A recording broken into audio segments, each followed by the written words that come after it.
중국인들의 각종 이슈에 대한 현지 반응과 그와 관련된 여러 상식을 함께 전해드리는 오카슈의 두 가지 이야기 시간입니다. 이번 시간에는 국호 관련 이야기를 소개해 드리려고 합니다. 얼마 전 평소처럼 중국 온라인상에서 영상 제작 주제를 검색하던 중 한 채널 게시자의 헛웃음 나오게 만드는 글을 발견하게 되었는데 워낙 매일 쏟아지는 날조글과 관련 영상들이 많아 결국 일부 몰려와서 떠들다 말겠지 하고 넘어간 적이 있습니다. 하지만 이런 제 생각은 크게 빗나가게 되었는데 갑자기 중국 최대 검색 엔진 바이두, 유명 SNS 웨이보 등에서 관련 주제가 한동안 핫 검색어 1위에 오르는 등 엄청난 속도로 글이 퍼져나가고 있었던 것입니다.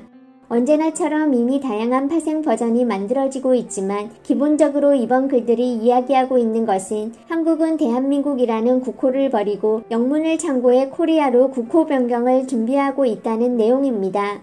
한국 사람들은 알지도 못하고 한국 국내 검색 엔진에서는 아무리 검색을 해봐도 관련 내용을 찾을 수 없는 소식을 중국인들만 완전 심각하게 받아들이며 전 중국 온라인이 잔치가 벌어져 시끄러운 중인데 언제나 그렇기는 하지만 이 정도 퍼지는 동안 단 한 명도 의심하는 사람들이 없었다는 걸 보면 그저 당이 정하면 우리는 한다라는 중국인들의 구호가 왜 이 긴 세월 동안 잘 먹혀왔는지 이해가 가기도 하는 중입니다. 사실 이번 한국 국호 변경 논란은 아시는 분이 계실지 모르겠지만 단기간의 인기로 끝나는 수준의 급낮은 것이 아닌 중국 온라인상에서 오랜 역사와 전통을 자랑하고 다양한 한국 관련 날조설들이 집약되고 녹아들어 있는 가히 혐한의 진액, 종합 비타민이라고 평가할 수 있는 것입니다. 마치 고고학자가 된 기분으로 중국 검색 엔진을 통해 자료를 찾아보기 시작하였는데 그 시작이 정확히 언제인지는 알 수 없지만 2012년 8월 바이두의 한 네티즌이 남겼던 한국 전문가위원회가 새 국명 코리아와 코리이아 두 가지 방안을 확정 댓글을 확인할 수 있었고 이후 그저 당시에 인기를 끌었나 못 끌었나의 차이만 있었지 거의 매년 관련 글들이 다양한 스토리텔링 기법을 이용해 제작되어 중국 온라인상에 뿌려진 흔적들이 여전히 남겨져 있었습니다. 그럼 과연 한국이 국호를 바꾸는 게 왜 이렇게나 중국인들의 관심을 끌 수 있는 소재인지를 살펴봐야 하는데 우선 이는 코리아가 영어에서 유래한 것이기 때문인데 중국인들은 그동안 한국인들의 한글 사용이 늘어가며 생활 속에서 한자 사용이 줄어들어 가는 것을 중국 문화에게 영향받은 것을 지우려는 문화적 자신감 없는 행위라고 평가하며 비판해왔고 이에 코리아를 국호로 사용하려는 건 역시 한자어인 대한민국을 지워 중국과 전혀 상관없음을 강조하려는 것이라는 이야기입니다.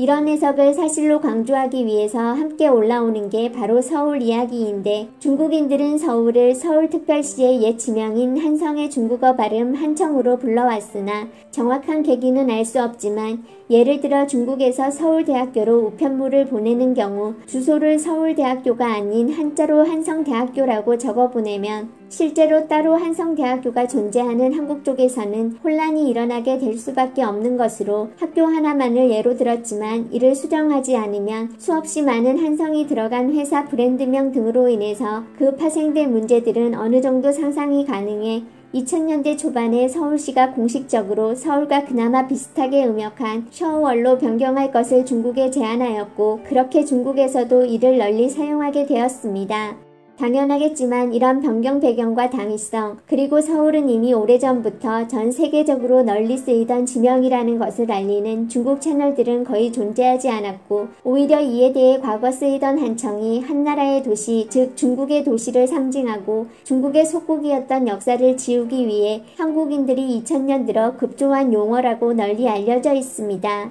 이번에 또다시 국호 변경 논란이 이슈가 되면서 중국 트롤들이 사용하고 있는 스토리를 살펴보면 자신들 글에 대한 신뢰성을 높이기 위해 많은 곳들이 중화망 보도에 따르면이라는 문구로 시작해 마치 중국 언론 기사를 인용한 것처럼 꾸미고 있다는 점인데 하지만 중화망과 함께 검색해 나오는 것을 보면 전부 다 그들 중국 개인 채널 스스로 쓴 것들 뿐이라 전혀 신빙성이 없어 보였고 어떤 곳들은 국호를 바라트로 변경하려는 방안을 검토 중인 인도 이야기를 함께 끼워 넣어가며 자신들이 싫어하는 두 국가가 똑같은 행동을 한다며 또 다른 방식의 신뢰성 높이기를 시도하거나 그 밖에 국호 변경 글에 한국 대통령의 사진을 첨부하고 실제 존재하는 특정 정당 의원의 제안 등으로 포장해 소개하는 곳도 찾아볼 수 있었습니다. 상적 800 자손 1000이라는 말이 있습니다. 중국 온라인상에서 손자병법 모공편이 글출처라며 널리 쓰이는 적 800을 다치게 하기 위해 자신은 1000을 손해본다라는 의미인데 그간 저희 채널에서 거의 소개드린 적이 없었지만 중국 날조글에서 자주 찾아볼 수 있고 올리기만 하면 좋아요가 많이 찍히는 이미지를 하나 살펴보면 보시는 것처럼 태극기의 건공감리 부분을 파리로 태극 부분을 대변으로 변경해 놓은 것으로 한쪽에서는 한국이 중국의 8개를 훔쳐서 사용하고 있다며 욕을 하고 있지만 다른 쪽에서는 오로지 한국을 놀리기 위해 오히려 자국의 것이라던 건공감리와 태극을 벌레와 변으로 표현하는 문의 행동까지 하고 있는 것으로 그 누구도 관리하고 있지 않아 범람하는 자국 국민들의 가치관과 정신을 혼란스럽게 만들고 심지어 상적 800 자손 1000 격이기까지 한 중국 트롤들의 행동이 먼 훗날 중국에게 어떠한 결과로 남을지 궁금해지는 부분입니다.